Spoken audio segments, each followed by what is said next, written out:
Study daily current affair की series में आप सभी का पुनः स्वागत है। आज 21 मई 2020 इस वीडियो में डिस्कशन करेंगे हर रोज की तरह हिमाचल प्रदेश राष्ट्रीय तथा अंतर्राष्ट्रीय करंट अफेयर्स के बारे में। आइए सबसे पहले शुरुआत करते हैं हिमाचल प्रदेश करंट अफेयर से। पहला प्रश्न है, हिमाचल प्रदेश में दूरदर्शन ज्ञानशाला कार्यक्रम किसके द्वारा संचालित किया जा रहा है?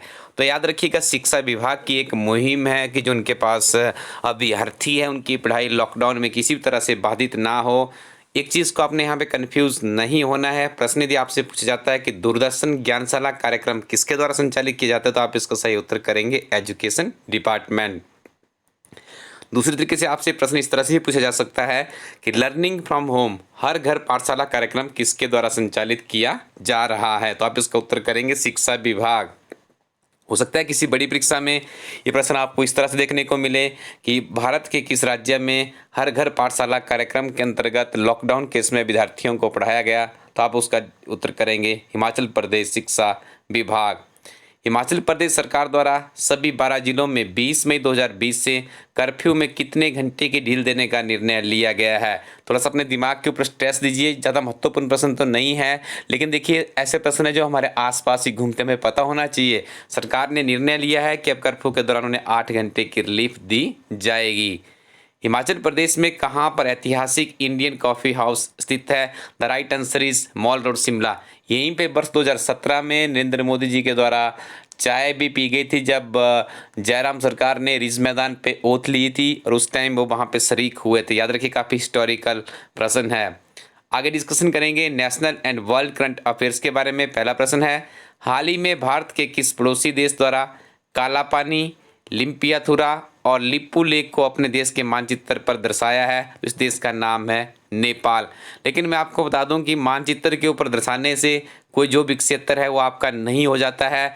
जो वहाँ की वास्तविकता क्या है, धरातलीय सच्चाई क्या है, वो सही साबित होनी चाहिए। तो धरातलीय सच्चाई ये है कि इन क्षेत्रों में हिमाचल प्रदेश, माफ़ कीजिएगा, उत्तराखंड के कुछ एरिया जिसमें आपस में इंटरलेट होते हैं और जिनके ऊपर भारत का अधिकार है। भारत के प्रधानमंत्री नरेंद्र मोदी द्वारा शुरू की गई उज्ज्वला योजना को कितने वर्ष पूरे हो गए हैं? 4 वर्ष पूरे हो गए हैं। आज आपको कमेंट सेक्शन में एक ही काम करना है, उज्ज्वला योजना कब शुरू हुई थी, कहां से शुरू हुई थी और ये कितनी सक्सेस हुई, आपने इसके ऊपर अपने विचार लिख के कमेंट सेक्शन में बताने हैं।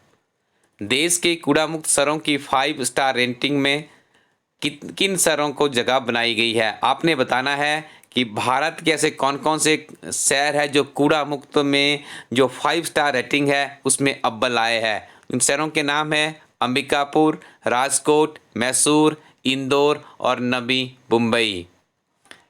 भारतीय रेलवे ने दुनिया का सबसे ज़्यादा ताकतवर रेल इंजन का निर्माण किया है। यह कितने हॉर्स पावर का है? तो याद रखिएगा, ये 12,000 हॉर्स पावर का है। और देखिए, दुनिया का सबसे ताकतवर रेल इंजन है, तो ये आपके लिए बहुत महत्वपूर्ण प्रश्न बन जाता है।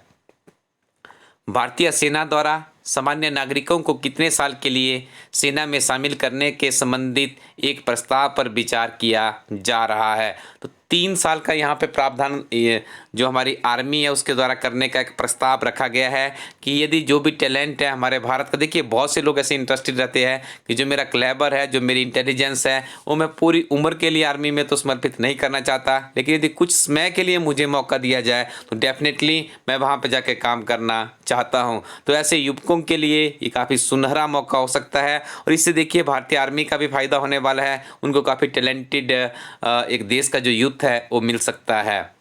National real estate development council का निदेशक किसे नियुक्त किया गया है? तो उनका नाम है Rajesh Goyal.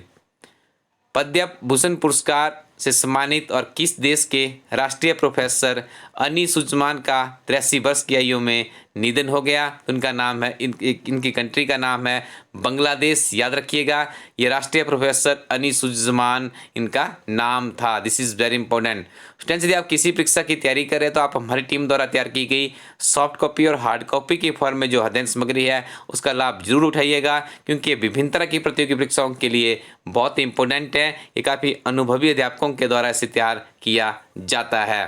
Thank you very much. Keep watching इला स्टडी यूट्यूब चैनल।